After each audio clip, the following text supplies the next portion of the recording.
Of course nkubuza nyogwe ali ku Jamina Tiyugi kakati ntandise ne live y'omwana mulenzi wali King Sir yabadde akoze muganda wange naye nga tujjukira byonna ebyabaddewo wali ku Gravity omutujju muganda wange kakati King Sir navaayo n'ateekayo eno oba nagoyinga wali live ku TikTok muganda wange gwe alaba Jamina Tiyugi era nga akatambi po kalaba ngenda kubeera nga nkuwako katambi kano naye nga sinnakakuwajjukira ntino omwana mulenzi ono ku bantu abamu oba abayimbi abamu babadde nga yawa drop era nga yabayita wali makage enakauka mwalimu kabako kosa ate Mudra Sidiki vocals enakauka n'abawa drop mu bivulu byabwe biba basettings muganda wange gwe alaba Jamina Tiyugi naye nga ate ye mwana mulenzi Khalifa Aganaga King Sir ye yamuyita wabula Khalifa Aganaga ye nagana ogendayo enakauka naye nga era bwe kyali bwe kityo ate uyaweera ne Asidiki vocals sente emudidi gwa sente muganda wange gwe alaba Jamina Tiyugi kakati wuno avuddeyo ko munange n'abako byayogera naye nga tetumanyi ani gwabadde akoona kansooke nkakuweeko ko katono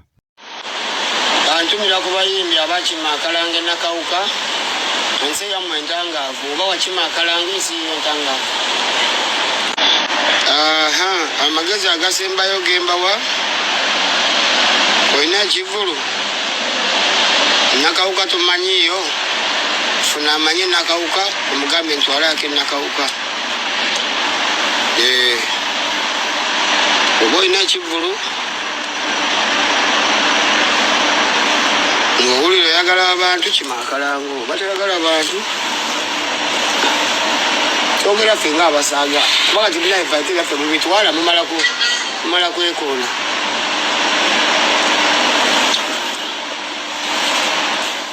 kakati bwe butyo anti jukira nti wabaddewo ko ka pressure wali abawagizi nga mu comment nga bamubuuza nti Bobi Wine ali mu mbeera ki kakati nno King Sir era wuno ayogedde ku kya Bobi Wine embeera gy'alimu wali wonna ate muganda wange ngenda kubeera nga butereevu nkulekera akatambi kano nga ate akattiriza ensonga z'omukulu Bobi Wine embeera gy'alimu ate nja kuba nkomawo mu maaso awo katono nnyo webale kusabira ku president wange